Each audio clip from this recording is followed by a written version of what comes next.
Okay, I came across this video on X. I'm just going to talk through the first 40 seconds or so because there's this long introduction for some reason, but then this woman lays out 7 reasons why she thinks Alberta separation is a bad idea. Her tone the entire time is incredibly condescending. She talks in this, you'll see the voice.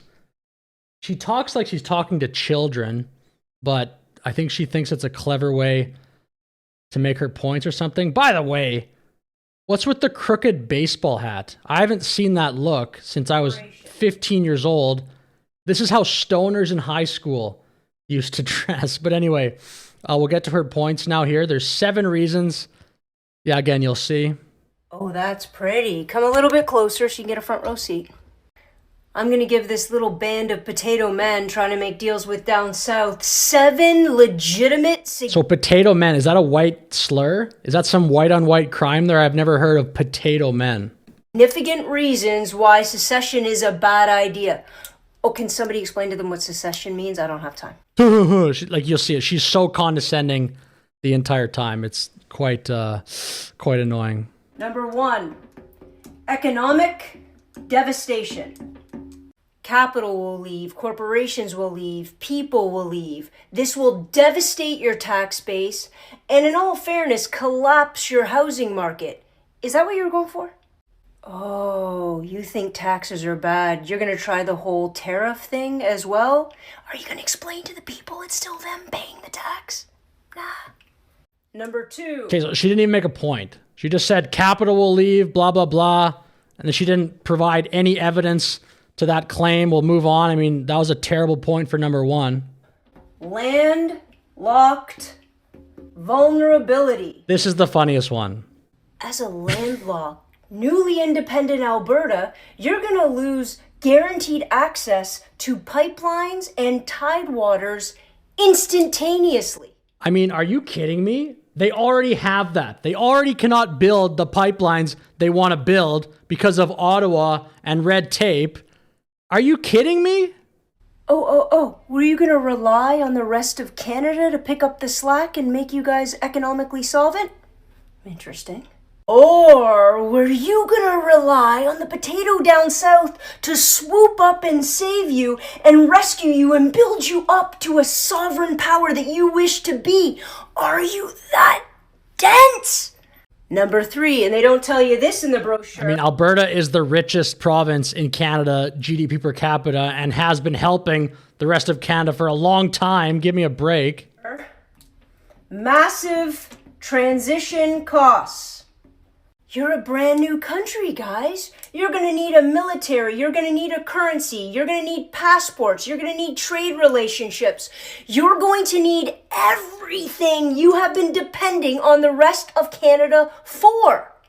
Oh, and you're definitely going to need border security because, somebody from down south is just going to swoop up and take you over anyways. Number 4.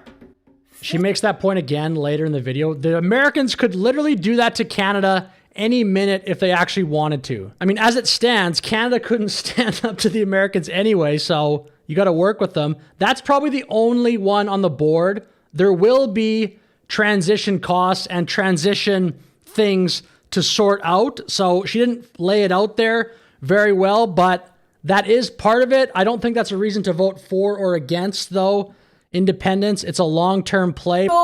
Challenges. I know Danielle knows this, but for her base that's so easily convinced and manipulated, fiscal is about money, fellas.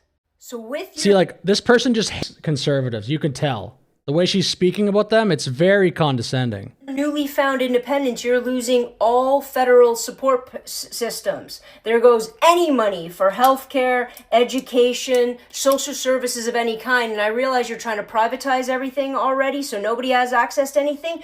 Do the people of Alberta know that's what you're planning, or is that just in your head? Number 5, Indigenous rights. The First Nations community within Alberta was there long before you. Now, we're not just talking about who was there first. We're talking about an Indigenous community that has established treaty rights with the Crown before Alberta's inception as a province. Not only This is just going to drive more people to vote for Alberta independence. This is getting so old, man. were there first, but they have legal right to the land that you think you can just pull out from under them. Look, the rest of us need to live. I'm so sick of this.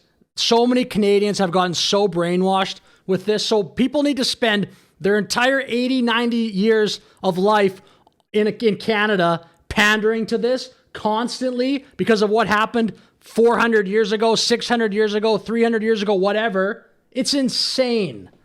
It is literally insane. This has been 15 years at least of just hyper focusing on this. It's ridiculous. I realize Danielle and her ilk really don't care about Indigenous rights, but I would really like you to push this to the limit so they could take you to court and wipe the floor with you. It would make my heart grow 3 sizes. 6. I don't believe these people actually care about Indigenous rights either. They just virtue signal with it. Like, what are you doing personally for Indigenous rights? Probably nothing. Pension complications. Oh, were you under the assumption that Canada was going to pay for your... Okay, lady, if you're ever watching this video, make your point without talking to people like they're children. This is how you would talk to a 5-year-old. Your point, nothing you say has any weight because you turn to the camera and go, oh, do you think that's the way it works? TPP when you left? And number 7, reduced trade leverage. Do you really think, as a tiny little independent nation, that you're going to have It wouldn't be tiny. a better trade advantage to negotiate with the United States of America? How's the current relationship working? It's not working well at all right now, and it very well could be much better. Have you ever taken a class on power dynamics? Do you understand history at all? Do you understand what that's going to do to your oil industry? Why don't you tell that to Mark Carney, the power dynamics, going to Davos and trying to say, oh, the middle powers must band together. What do you think Trump thought about that? Because let me tell you, folks, they're going to walk in, they're going to take what they want to take, they're going to make you bend that knee and kiss that ring. And then he's going to walk around telling everybody how he turned you into the 51st state with actually no They could literally do that to Canada tomorrow if they actually wanted. political power whatsoever. Hey, Danielle, can you clean off my board? I don't have time for this. It was awful. The only good point, and she didn't even lay it out right, the only thing at least for people to consider is number 3. Because at least number 3, like, there will be a transition that is at least worth considering. But again, I do not believe that's a reason to vote for or against something. It's a long-term play on what you think would be better for Alberta. But anyway, with that said, I'll finish the video. Very cringe the entire time. Thanks for watching. Have a great day.